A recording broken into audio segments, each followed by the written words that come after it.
Welcome, everyone, to our final event for March 2026 Scrivener webinar series, brought to you by the creative minds behind Scrivener and Scaffold, Literature and Latte. I'm Oliver Evanson, your host today, bringing you insights drawn from over 15 years of writing and Scrivener expertise. Let's start step one of our journey into a magic system. And it really begins with one question. What role does magic play in my story?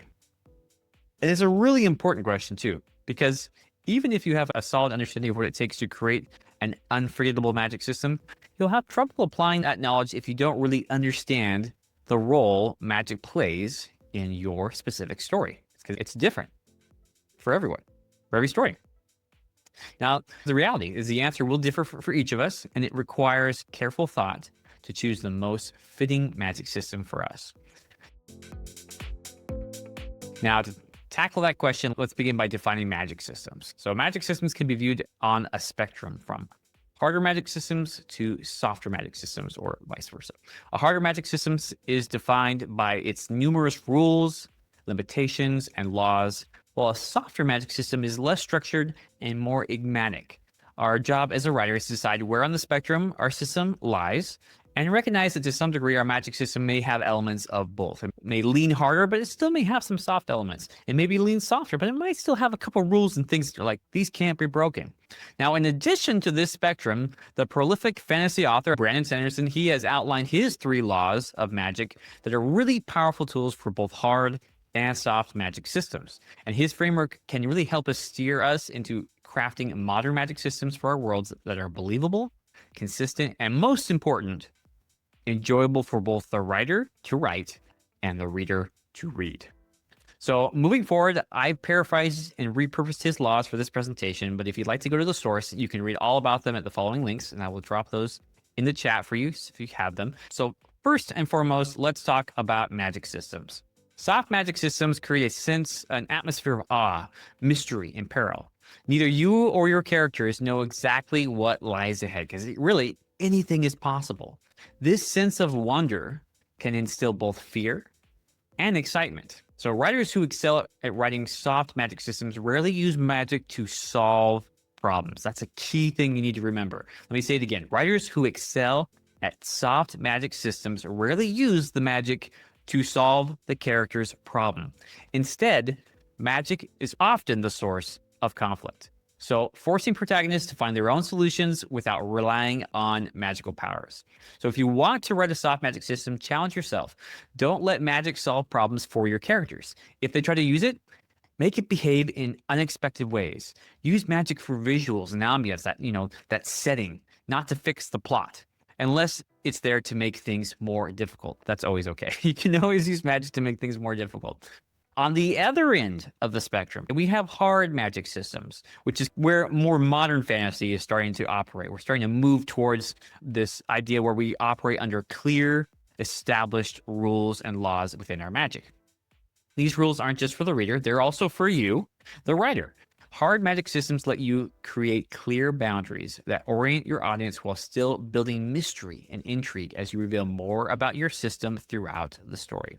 Now, a well-defined magic system becomes a powerful tool for your characters can use to achieve their goals. For a soft magic system, we're using it to create problems and create wonder. Hard magic systems actually can become a very powerful tool to remove obstacles and to solve challenges, because your characters can use the magic to solve the problem because our reader understands it. But ultimately, striking a balance between hard and soft magic is a matter of preference. No matter where you land on the spectrum, avoid using magic as a convenient solution unless it's well established within your system's rules.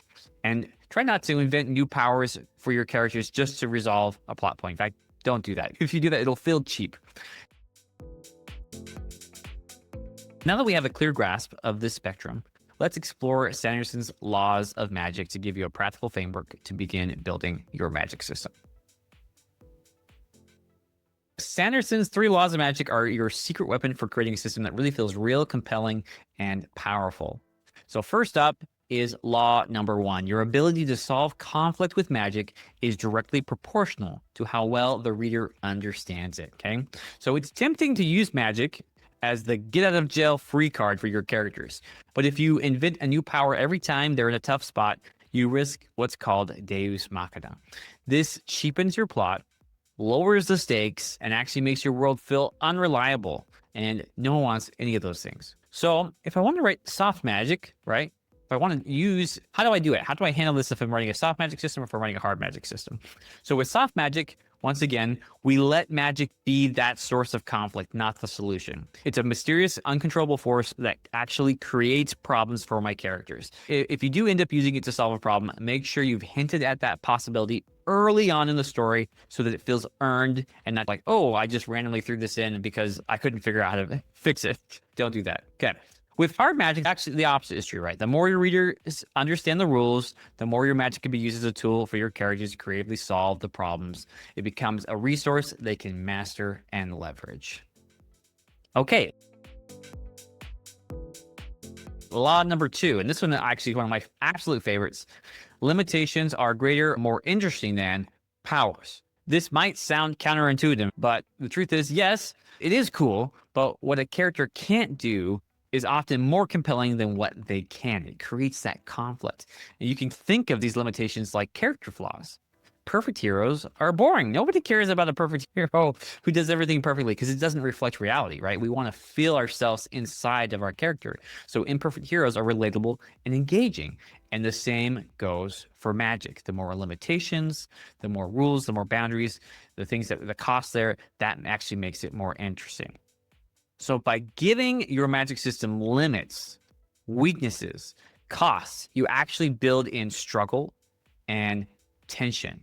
So let's take those accounts. We can break those into 3 different things: limits, limitations, weaknesses, and costs. Those are 3 separate types of limitations we can add to our magic system. So limitations are what the magic simply cannot do. It cannot do these things, okay?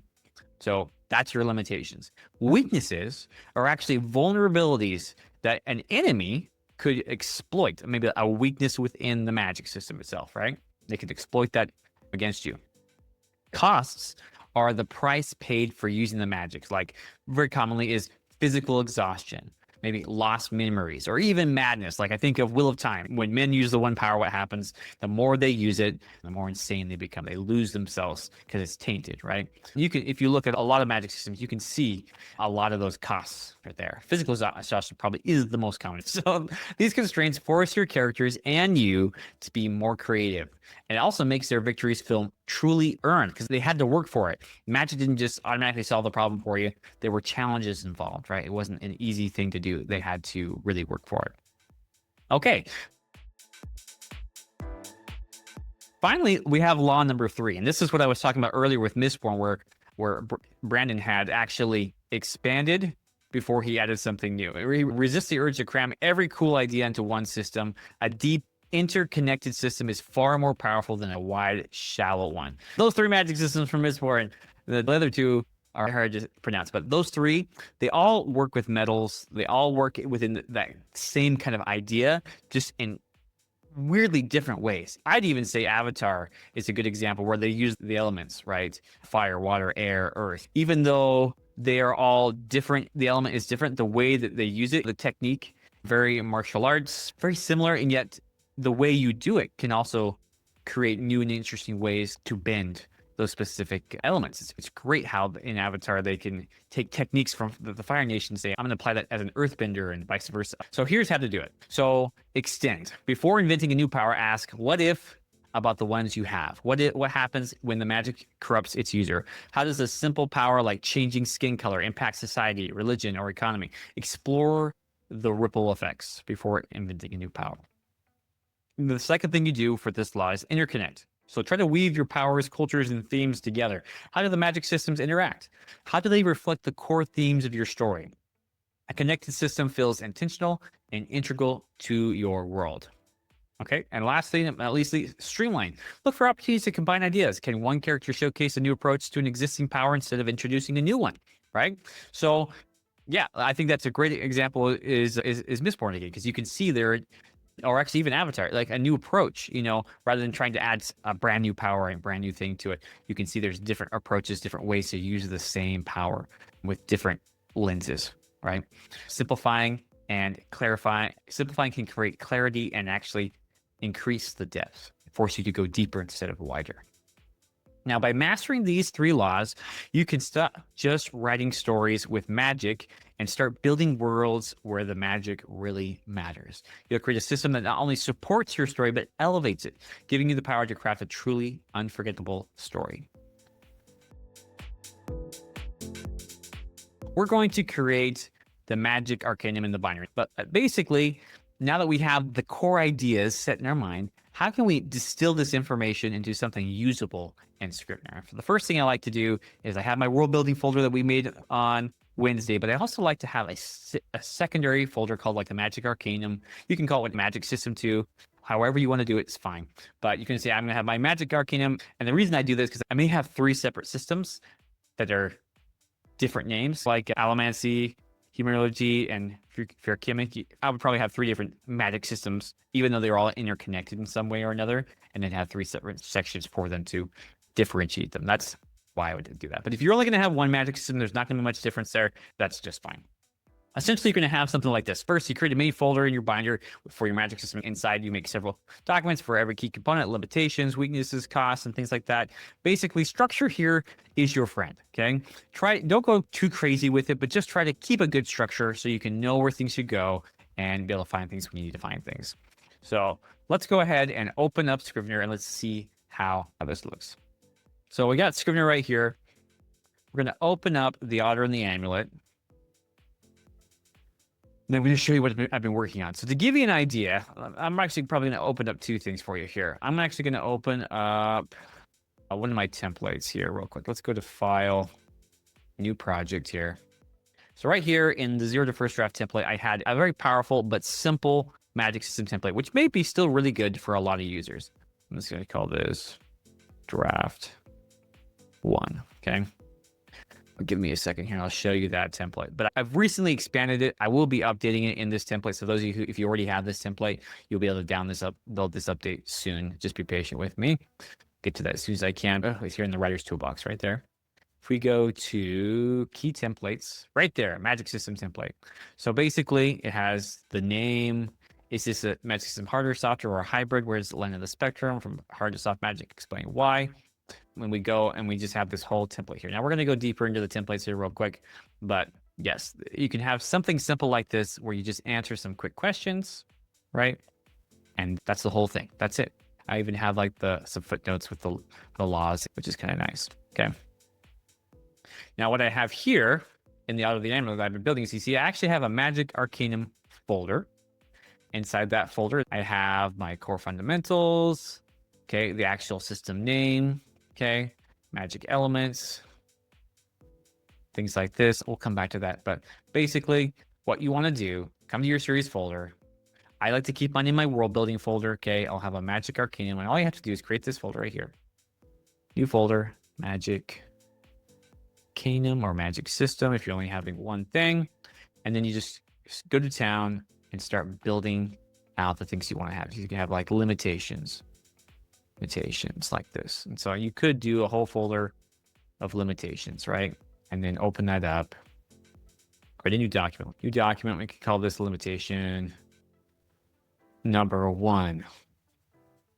Or you might even just call this, if you want to keep it even simpler, Sanderson's Laws, right? Sanderson's Laws. Okay, there's no wrong answer here, okay? You can organize this any way you want.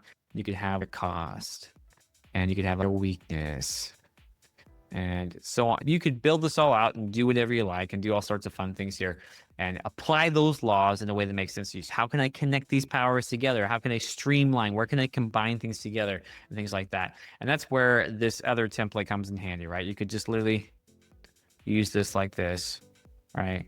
And have that there. And then already kind of have it already set up and ready to go. You could build this yourself. Feel free. Let me kind of scroll through this slowly. If you guys want to watch this in the replay and just screenshot it, that's fine too. But there you go. I find this to be the simplest way. So if you're looking for something really simple, if you're a pantser, maybe you just want something that you can just kind of fill out as you're writing your book, this is a good template to use because it's pretty basic, includes all the core ideas behind Sanderson's 3 laws here, and also forces you to think, how can I get this throughout my story? You can see it's only 279 words, pretty short, and it's a really good tool. Okay. As you can see here, I have gone a lot deeper into this here. We'll come back to that in just a second.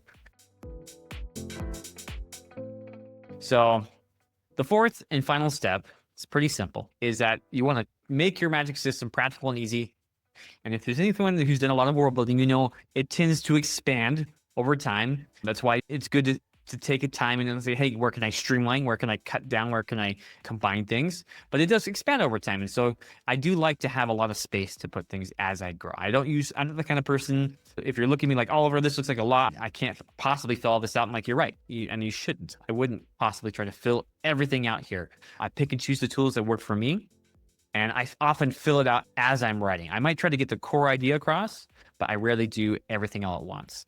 So you can start by creating a simple magic system template like the one I just showed you, or a series of them like I'm going to show you for a more detailed outline. It really depends on, once again, that step one. What role does magic play in your story? If you're doing a softer magic system, I'm going to say right now, you do not need to do nearly as much planning. Probably highlight a few key things, limitations of things they can't do. How is it going to cause problems and things like that? And then you just get writing and just apply those things and make sure that you're using magic in a way that creates a beautiful and wonderful, mysterious atmosphere and also introduces conflict for your protagonists, for your heroes. Likewise, if you're doing a hard magic system, you don't have to go super hard either. You can kind of sit there in the middle ground, but if you really want to, you can really dial that up and get lots of rules, lots of laws, lots of limitations, weaknesses, costs. You can diverge and break that magic system. You can go deeper and have maybe 3 different magic systems that behave with the same core concepts, but are used in wildly different ways, even though they're similar, right? So something to look out for. So turn your core questions into templates, systematize the creation of new spells or abilities, ensure consistency across your magic system, focus on writing, not reinventing the wheel. And that's really the danger with any kind of outlining or planning with a lot of this world building elements and things that we do, is that we can get too hung up in trying to create the perfect system. Don't do that. Just try to come up with some cool ideas and then start writing the book. And then you remember, this first draft is just that. It's a first draft. So you're going to explore, you're going to grow. Over time, this system is going to evolve and change. So this time you can see I've gone a little bit deeper. And the idea behind this is that I could come up here. Let me go ahead and delete this one right here that we just made. And you can see I already have one I've been putting together for my system. I have like the core rules of the magic system. We have the Circle of the Affinities, which is our tentative name for our magic system right now. We've just been calling it the Affinities, and it is a circle. I'd like to come up with a better name. If you have any ideas, let me know. That's where it's at. And you can see what it's based off of, affinities, and so on and so forth. The limitations that are there, the weaknesses that are there. And we've gone deeper into this whole cost. I had this whole idea for how we would use like this thing called Aether. And the funny thing is we cut it, but I was just looking at it yesterday. I'm like, well, we actually kept it, but we changed the name and we didn't even realize we did it. So, because it literally was the blood of the gods. And I was just talking to my coworker, and I'm like, on Wednesday, and I'm like, you know what? We literally cut this and then we reintroduced it, different name, different thing, and we didn't even realize it. So I'm gonna have to actually go and go through this again. And there's only one character that's going to introduce, but it's not like a core central part. It's not a core thing to the story, like to using the magic system. Anyway, I have work to do. I haven't done much with this yet. Probably going to replace these. These were just the things I threw together. So I'm like, okay, where can I combine? Where can I streamline? That's probably what I need to work on with our magic system right now, is really streamlining it, making sure that it makes sense, and trying to simplify it as much as we can. Okay, so that's what I've done with my magic system. You can see this is actually what I have created, what I have done. You can see literally it's just a list of weaknesses, a list of limitations. I'm thinking about potentially breaking these off one by one and going deeper at some point, probably book 2, book 3. I might look into that more where it makes sense. But right now, a list like this, actually, where it just explains why and what it is and what the limitation is, etc., is useful. But let's look at the actual templates I made here. I'm actually going to come up here now, and Now I could come in here to world building. I could click the whole thing. It'll bring the whole thing, or I can click an individual element and it'll bring it in. So you may find that with like magical elements, you might be bringing in practitioners and spells and talismans or abilities more often than some of the other ones, right? But let's go ahead and just bring it in like so. Add, bring the whole thing in like this. Actually, close up world. It didn't actually end up in world building, but that's okay. So this is the core fundamentals. This is the system name, where you define the overarching rules of your magic, establish your foundation so your reader understands exactly what is possible. We're going to consider where our magic system is on the spectrum, if it's hard or soft, and explain why. We're going to consider the source of the magic. Where does the magic originate from? Does it come from gods, the environment, personal energy, an ancient artifact, etc.? You go and consider that. These are the things I think that you really need to know up front.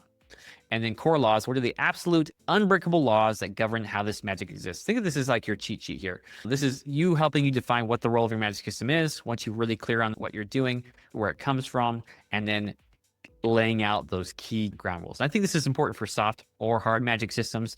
Both of them typically have some things that just cannot do, right? Just not allowed. Can't do that with this magic system. I think of like Aladdin and Genie. Genie can't bring people back from the dead, right? Just doesn't look nice, but that was a law that was given to us by Genie, right? We saw that he said it, and that's what it was. And so it just was automatically thrown on. Wish to bring people back from the dead. You could rename this magic system if you wanted. And probably what I will end up doing is probably turning this into a folder and then nesting these underneath it. But like I said, this is still a work in progress. We have magical elements. This is just a folder. We have practitioners and casting. So the gifted who can use this magic. Is this a genetic trait, a learned skill, or a blessing granted to a chosen few? The method, what specific rituals, spoken words, physical movements, or tools do practitioners need to cast a spell or use the magic, right? The toll, is there a clear cost to using this magic? Okay, you can outline that here. If so, what immediate physical or mental toll does the casting take on the user right in the moment? And you could also consider what happens later over time. Training, how do you learn to control these abilities? I often think about this a lot in Way of Kings. I just remember him spending a lot of time trying to figure out how to be a windrunner, how to use Stormlight. And that was a really interesting way of like, how do I use these abilities? You see that a lot in his work, but in an epic fantasy, if you're writing a second world epic fantasy, you have a lot of room to train, to learn, to grow. And that makes it so much cooler when they're using their abilities later on. Because one, it helps you understand the system better because you're actually kind of learning with your character, right? It helps your readers understand how that system works. And then when your character actually does something really cool, right? You're like, whoa, we talked about this earlier. And you're like nerdy and geeky and excited. And that's how you create super fans, right? So do they attend brutal academies or do they learn through trial and error, right? These are all really simple questions that when you answer them succinctly, concisely, and clearly, it'll really help you with what you're doing. Moving on, we have like a spell, talisman, and ability. Now, this was getting a bit too big even for me. I wanted to condense it down. So I put these all in one template. You just delete whichever one you're not going to use, right? Put the name of what it is. And basically we have our core concepts, summarize the magic in 1 or 2 sentences. So this is like, we're really digging deep into the magic system to maybe a specific spell or a specific talisman or artifact, or even a key ability, right, that they have. You can specify if it's a spell, artifact, talisman, or any ability. You can summarize the magic in 1 or 2 sentences. Really do keep it punchy.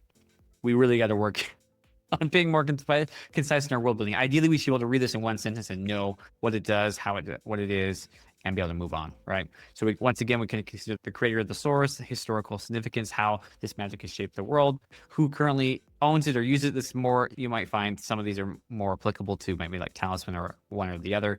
Anything that doesn't make sense for which one you're doing, just delete it. What's the primary effect?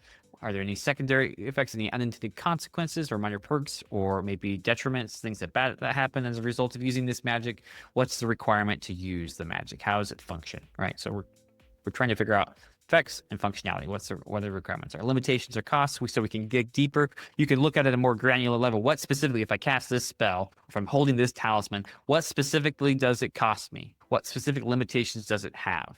So you can define those boundaries. You can consider the physical or mental costs. You consider any weaknesses that might explain how an opponent can exploit, break, or survive this magic, as the case may be. And of course, if there's any visual or physical characteristic, if it is actually a talisman, right, or an item of some kind, you can describe the shape, color, the size of the artifact, or the visual flair of the spell taking effect, sensory details, sound, smell, physical sensation, touch, anything there that you can use to draw the senses in for your readers. I'm thinking like we have a sword in ours called Have a Shell. I'll probably use this one. That sword isn't actually a magical sword yet, but it may at some point become a magical sword. And so I probably would use this template as a core template and flesh out how it will become magical over time. So there you go. That's one right there. I'm really excited about this one. I think this is really cool. We can break it down to a really granular level here. Next, we're going to consider the societal impact. This is where we're digging more into the world building now, right? We're looking more into the setting and the culture and the people. So what's the public perception of how people use the magic every day, right? How do everyday people use magic? Are they worshipped as heroes, feared as monsters, or treated like as everyday workers, right? The law, what's the legal status of practicing magic? Are there strict government regulations or is it completely lawless? Economic influence, how does magic drive the economy? Are there magical resources that dictate wealth, trade, or scarcity?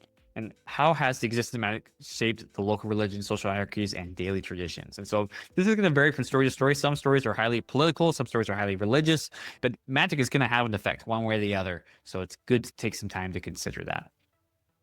This one considers combat and utility, and this is kind of assuming that we don't have like multiple spells here. We're just going off of. This is more like, just a summary of like basic functionality here so offensive tactics. How do practitioners use this magic to attack, dominate, or destroy their enemies? Defensive measures. There might be some redundancy here too. That's okay. Do what makes sense for you. Remember, you don't have to fill all this out. How does this magic protect the user? What are the standard magical seals, wards, healing methods, etc.? Everyday utility. How is the magic used for mundane tasks? I like this. I think of just like silly little things that you can do with it, right? How does it help people cook, travel, communicate, or build? Because ultimately, I think of what's that show, Onward, by Pixar. Although ironically, they discovered science and everything became scientific and less magical. But ideally, that's what they were using. They were using magic to do things to make life better for them. And they realized science is better. It's a better magic than an actual magic. But yeah, so how is magic used for mundane tasks? Maybe a torch or something, seeing and things like that. Problem solving. How well does the reader need to understand this magic before you use it to solve character obstacles? So that's something to consider too. What do they actually need to know to be able to use this magic to solve a problem? This is more of a hard magic system question, right? If you're not going to go that direction, then just delete it. We have limitations and risks, where we go a little bit deeper into the hard limitations, the exploitable weaknesses, the true costs, the corruption. I would say if you're going to have multiple spells and talismans and things where we kind of cover some of that, some of this is kind of like extra. You don't have to go through this again, right? But if you're just going to have one magic system and it only does one or two things, this is a good way to go, having these here to go through. We have the extrapolations. So what happens when test? Plot obstacles, pick one existing power. How does this specific ability actually create terrible problems for your main character's life? That's a good soft magic question, right? Different perspectives. Instead of giving every character a brand new power, how can different characters use the same power in wildly different ways? I love that question.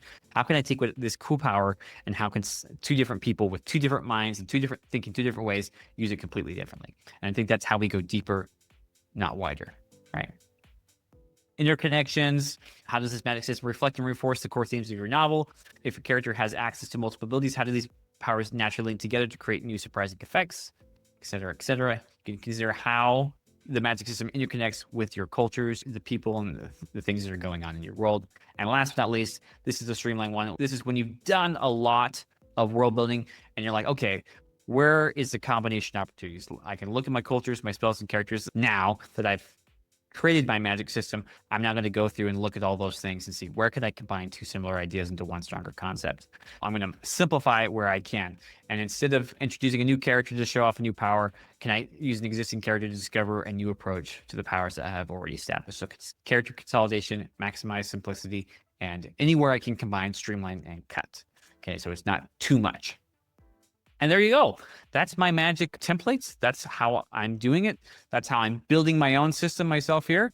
I think it's going to result in something really incredible. I haven't done everything yet either. Like I said, I just finished doing this current one for this presentation, and I'm excited because I feel like my other one was pretty good, but this one is incredible. I can see already where the things I have to figure out that aren't making sense, that are causing problems in my book. And I'm going to start attacking those and start answering those questions. So it becomes very clear for my co-writer and I what we need to do moving forward.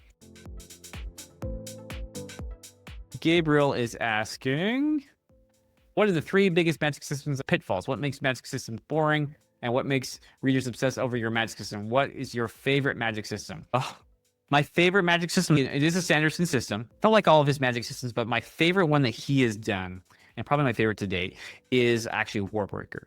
And I love the concept of breath, that everybody has a breath, and everybody only has one, right? So there's a limitation right there. But you can get more. You can willingly give your breath to someone else, and that increases their health and a lifespan. You can use that breath to reanimate objects, but you can't just put it into anything. You actually have to give it a command. And it's just so intricate. There's so many rules and limitations. It's actually a really challenging system. I imagine it was a little difficult to write. I love that book. I've been waiting for Warbreaker 2 for years now. I don't think it was as popular as Mistborn. It's a standalone book. And that's one thing I like about it too, is it does stand on its own very well, even though I know he does plan to write a second one. And I just loved that magic system. Probably second would be Stormlight. I love Stormlight. Same idea. It's just a great magic system with all the different variations of it, how it's used. But I think the thing that really makes a bad magic system is overpowered, right? Oftentimes you're trying to do too much. You've gone too wide. That's a big pitfall. You try to add too many cool things into it. They don't interconnect. They don't make sense. It's not streamlined enough. Another pitfall is not enough limitations, not enough costs, not enough weaknesses. Choose one and get some limitations in there, get some weaknesses in there.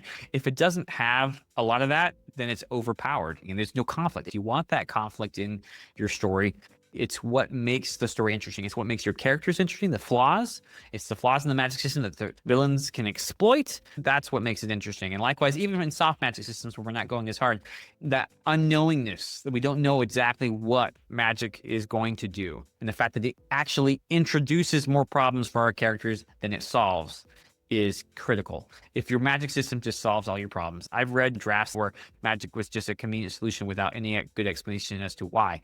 It's just poor writing. It's not fun to read. So really go deep, get some great limitations there, create that conflict, and then write it. Stuart's asking, how do you address people who bring assumptions from other magic systems as they read your writing and help them disconnect what they think they know? I think that's actually not just a magic system problem, Stuart. That's also a fantasy problem. Grandfather Tolkien, as he's often called, he created this beautiful, epic world that we all know and love. And we've seen a lot of derivatives. When I say derivatives, I don't say that in a bad way. There has been some really incredible stuff. Dungeons and Dragons. I recently rewatched the movie they made. I just absolutely loved it. It made me remember why I love fantasy. I'm a big fan of the Sword of Shannara. And that one has a very strong Lord of the Rings style. In fantasy today, where we see a lot of the same kind of iconic, stereotypical, tropey stories that come based off Grandfather Tolkien, right? And there's nothing wrong with that. I think it's okay for someone to come in and bring this assumption with them. The question is, as the writer, are you going to subvert those assumptions? Are you going to take what they know and then twist it on their head? That's a new way of looking at that. I never thought about that. Or are you going to do something that maybe a little bit more modern and try to come up with something completely different, strange, and foreign to them? I don't know if you really need to help them disconnect. I don't know if you really can, because like they're going to bring whatever they bring in with them. You're just going to have to do your best to subvert it, to make it different, to make it unique and interesting using your own voice. I would say if it seems too similar to something else, that could be a problem. It just might not be interesting enough just simply because it has been done before, right? So try to find ways to subvert it, try to find ways to make it different, because really we have zero control over what our reader thinks and does. We can just encourage and try to make an interesting story for them to read. I'm not perfect. I don't know if that's the best advice ever. 5 years down the road, I might have a better answer to that. We'll find out. Sydney, I know a video will be available. Will the template be available as a download? That's a great question. So for my templates, typically I do add them to the templates that are available on my website. Some of them are paid, some of them are free. I will be planning to post a lot of these on my Substack, some free, some paid. So watch out for that. I do already have a paid one in the 0 to First Draft template. That was the first one I showed you. This one is included for free. And I am planning to add this new one, this new system here into this template. The cool thing is if you already own that template, you'll be able to download the new template, the new version. Okay. And I get free updates for the lifetime of the product. So anytime I do a change or an update to that template, once you've bought it, you don't have to buy it again. Anytime I have an update, I'll upload it. I'll let you guys know via my Substack, and you can just download the new update. Typically is how I do that. But I'm thinking about integrating some of this into the free starter novel template too. What I'll do is I'll move the old Magic System template into the free starter novel template, and I'll take this one, stick them both in the 0 to first drafts. I also do post these on Substack. If you're a paid subscriber, you can download all of my templates for free. You could literally subscribe for a month, download them all, and then cancel. It's up to you. The nice thing about just buying them out direct is that you have an account. You can download them anytime you want and have that lifetime ability to just download them anytime you want from your account. Sylvie's asking, do you consider a world theology, God worship, religion fundamentally different than a magic system, or is it basically a soft magic system? That's a good question. You could definitely tie those in, or they could be totally separate. A good example is my own book. We have the high seat of the Arin in my book, and this is a political structure that was created, kind of like the Aes Sedai in Wheel of Time, that controls the magic, right? And they are politically organized and run. They think scientifically, not religiously, and they use magic very practically. On the other hand, we have this religion really tied into all the gods and how magic was created and things like that. They worship these gods and these systems. And in that way, from the religion side, it's very intertwined with the gods and the religion and the worship. But you don't have to do both. You could have just a political structure where it's separated and has nothing to do with it, or you could have a religious structure where the magic is deeply intertwined, or you could have both. I wouldn't call it a soft magic system unless the system itself doesn't have any rules. The fewer rules you have, the fewer limitations you have, the less defined your magic system is. That's what makes it a soft magic system. It doesn't really have anything to do with the theology so much. You could have a whole theology there that even relates to the magic system, but the thing that makes it hard or soft is whether there are key rules or things that control what the magic does and how the magic is used. So thank you so much. I'm glad you guys enjoyed the session. You all are amazing. And this was a fun week. This is my favorite week. I spent a lot of time planning Fantasy Week because I'm a fantasy writer. So thank you. I will see you all in April. Looking forward to it. Have yourself a fantastic weekend and keep on writing. Right on. Click here to learn about a fantasy system that actually works and get that world building done and dusted. Until next time, keep on writing.